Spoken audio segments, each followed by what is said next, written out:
Imaginez un homme qui vit avec 1 € par jour pendant 40 ans. Il porte le même costume usé, mange le même bol de riz et se laisse humilier par ses voisins qui l'appellent le clochard. Maintenant, imaginez que cet homme possède secrètement la moitié des gratte-ciel de cette ville et que sa fortune s'élève à 500 millions. Voici l'histoire de Samuel, l'homme qui est mort pauvre pour que sa famille vive comme des rois. Il ne vivait pas dans la misère par avarice, mais par nécessité. Chaque dépense était calculée. Il savait qu'au moindre excès, ses ennemis pourraient se le retrouver. Alors il choisissait de s'effacer, de devenir invisible. Pour lui, cette discrétion était une stratégie, le prix à payer pour bâtir en silence un empire destiné à protéger les siens. Tout a commencé en 1986. Samuel, ingénieur brillant, avait un avenir prometteur.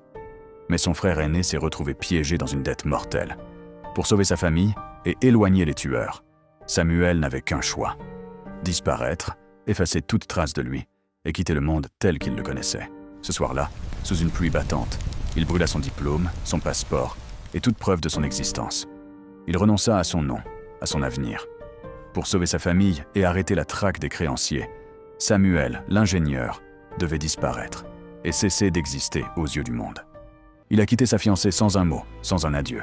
Pour elle, il était mort et c'était la seule façon de la protéger. Ce soir-là, sous un ciel lourd, il a pris le dernier bus vers l'inconnu, le regard perdu, laissant toute sa vie derrière lui.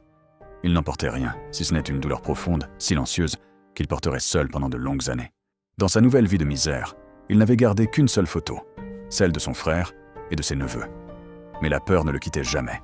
Craignant qu'une perquisition ne le trahisse, il prit une décision radicale. Il gratta son propre visage sur le cliché. Peu à peu, il s'effaçait, même de sa propre mémoire.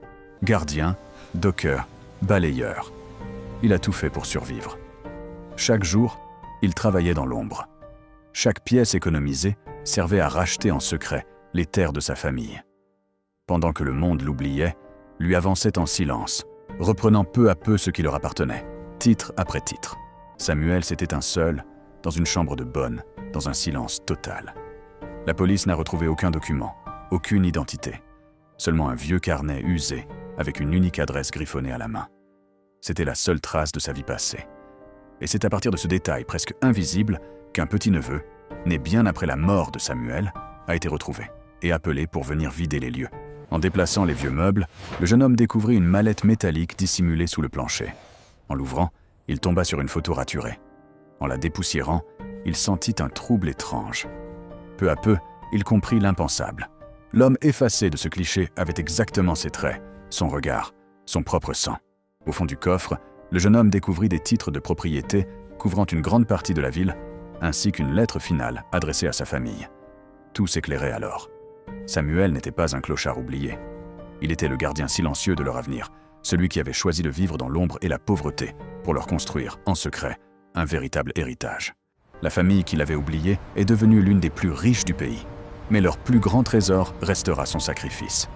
Samuel est mort pauvre pour qu'ils vivent comme des rois. Il a tout donné, sans jamais être reconnu. Et vous, jusqu'où iriez-vous par amour? Quel secret seriez-vous prêt à porter? Abonnez-vous pour découvrir d'autres histoires aussi puissantes.